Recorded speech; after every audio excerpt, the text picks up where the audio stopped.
Hai semuanya, balik lagi dengan aku Selina Zahari. Nah, di sini kita akan membahas mengenai e-government aplikasi dari Mobile JKN. Jadi, tonton videonya sampai habis ya. Kita langsung masuk aja ke topik yang akan kita bahas pada hari ini. Yang pertama mengenai apa itu e-government. Lalu e-government yang saya pilih Mobile JKN, maka dari itu kita akan membahas apa itu Mobile JKN beserta fitur-fitur dan sistem apa aja yang bisa dikembangkan di aplikasi Mobile JKN. E-government sendiri ini dirancang untuk memperbaiki mutu dan juga kualitas pelayanan publik supaya bisa lebih efisien, transparan, dan juga efektif.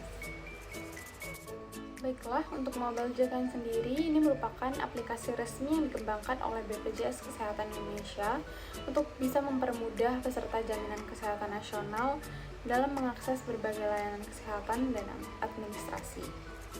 Nah, aplikasi ini juga dirancang untuk bisa meningkatkan kemudahan dan juga efisiensi layanan kepada peserta, sehingga mereka dapat mengakses informasi dan layanan secara mandiri melalui perangkat mobile.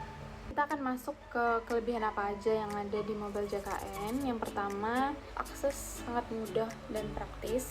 Jadi bisa memungkinkan para peserta untuk bisa mengakses layanan JKN kapan aja dan di mana aja melalui smartphone masing-masing gitu, tanpa harus datang langsung ke kantor BPJS Kesehatan. Lalu yang kedua, ada konsultasi dokter secara online. Jadi para peserta bisa langsung berkonsultasi dengan dokter secara online, misalnya dalam situasi darurat atau sulit untuk mengunjungi fasilitas kesehatan. Ini sangat berguna gitu. Lalu selanjutnya pembayaran iuran yang lebih mudah, karena nantinya akan langsung menampilkan informasi tagihan dan memberikan opsi untuk membayar iuran secara langsung melalui aplikasi, sehingga nantinya bisa memudahkan peserta dalam mengelola pembayaran gitu. Lalu yang keempat yaitu efisiensi dalam proses administrasi. Nah, di sini gunanya agar bisa mengurangi birokrasi dan juga mempercepat proses administrasi, seperti halnya pendaftaran, pengubahan data, dan juga pengajuan klaim. Nantinya bisa langsung dilakukan tanpa harus mengantri lagi gitu, karena udah kita akses melalui online. Nah, sebenarnya masih ada beberapa fitur yang belum saya masukkan ke dalam ini karena saya hanya mengambil beberapa saja yang mungkin sering diakses oleh peserta gitu. Nah, yang pertama yaitu info peserta, dan juga yang kedua info lokasi Vaskes, yaitu fasilitas kesehatan yang terdekat gitu. Yang ketiga pendaftaran, lalu yang keempat ada konsultasi dokter, lalu yang selanjutnya yaitu perubahan data, info ketersediaan tempat tidur. Nah, di sini kita bisa melihat ruangan-ruangan mana aja yang kosong di suatu instansi rumah sakit tersebut, ketersediaan tempat tidurnya gitu.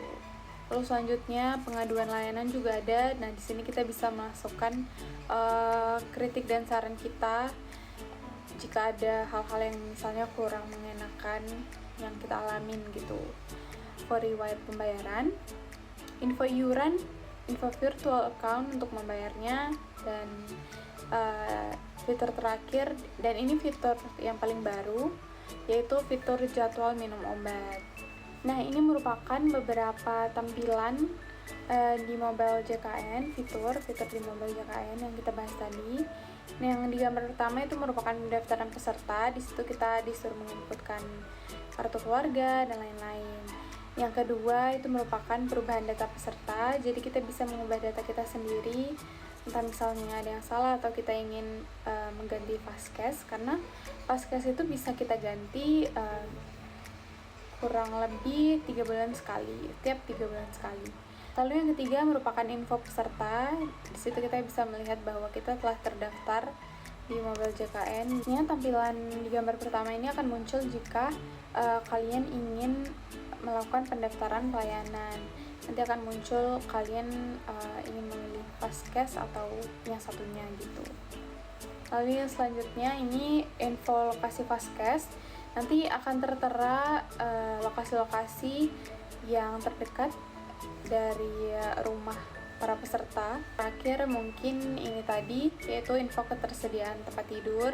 Tertera juga nama rumah sakitnya di sini, dan juga nanti ada pilihan kita tuh ada berada di vaskes mana, dan juga kita tuh ada di kelas berapa. Misalnya kelas 1 nanti akan tertera kamar rawat inap kelas 1 tuh ada yang available atau tidak gitu. Mengenai pengembangan sistem yang mungkin bisa ditambah untuk aplikasi Mobile JKN ini, yaitu dukungan multi bahasa, gimana mungkin bisa disediakan opsi bahasa daerah ataupun bahasa asing untuk memudahkan akses bagi pengguna yang misalnya tidak fasih berbahasa Indonesia.